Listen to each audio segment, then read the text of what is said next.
Hello and welcome to another episode of Dad's Cooking.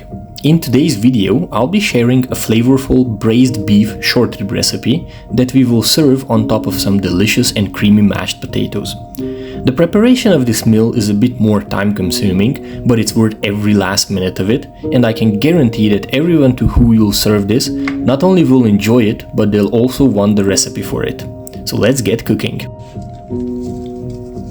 We start by seasoning the short ribs with salt and pepper. Make sure all sides are well covered.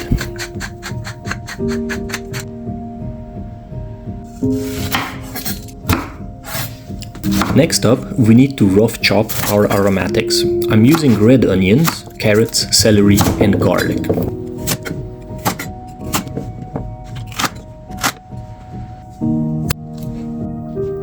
Time to get cooking.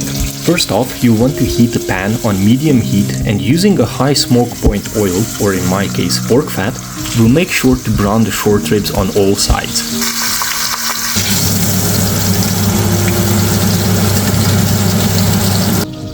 Once the short ribs are nice and brown on all sides, remove them from the pot before adding in our aromatics.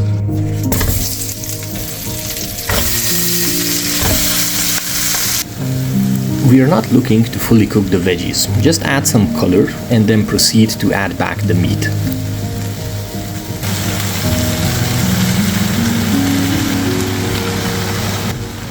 Before we move this pot of deliciousness to the oven at 160 Celsius for anywhere between 2 to 3 hours or until the meat is tender and falling off the bone, make sure to top it up with some stock. In my case, I was using vegetable stock. And, as a final touch, add some fresh thyme and a couple of dried bay leaves.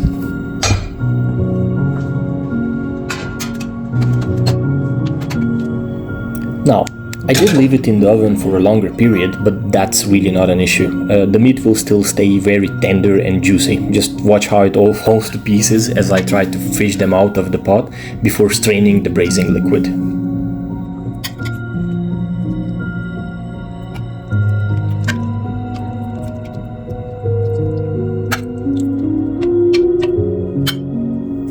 What you are left with in the pot is pure gold, so do not dispose of it.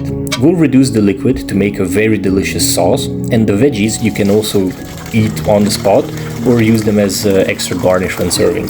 To be completely honest, I kind of finished them off and they were part of my dinner that evening. Since the short ribs were a bit on the fatty side, I went ahead and removed some of the big chunks of fat, and I was left with this amazing juicy meat that I shredded by hand.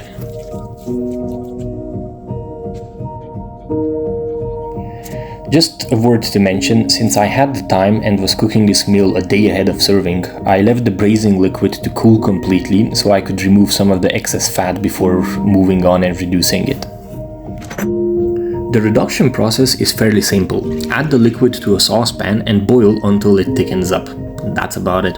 In the meantime, as you can see, I also started boiling some potatoes for my mash. When you reach a point where you are satisfied with the reduction, add the meat back and make sure it's coated well, then set aside until serving. Before plating up, let's finish our mashed potatoes. Nothing special here. Mash your boiled potatoes, add butter, milk, salt to taste, and combine until you have a nice, smooth, creamy consistency. My only tip for the mash is, if you have the time and willing to do so, is to warm up your milk with some rosemary, thyme, peppercorn and bay leaves before incorporating with the rest of the ingredients. This simple step will elevate your mash to the next level. I hope you'll enjoy this meal, so make sure to give this recipe a try and let me know in the comments on how it went. For the written recipe, you can visit my website newdadontheblog.com. And if you like this video, give it a thumbs up and share it with your friends and family. Until the next time, take care and bon appetit!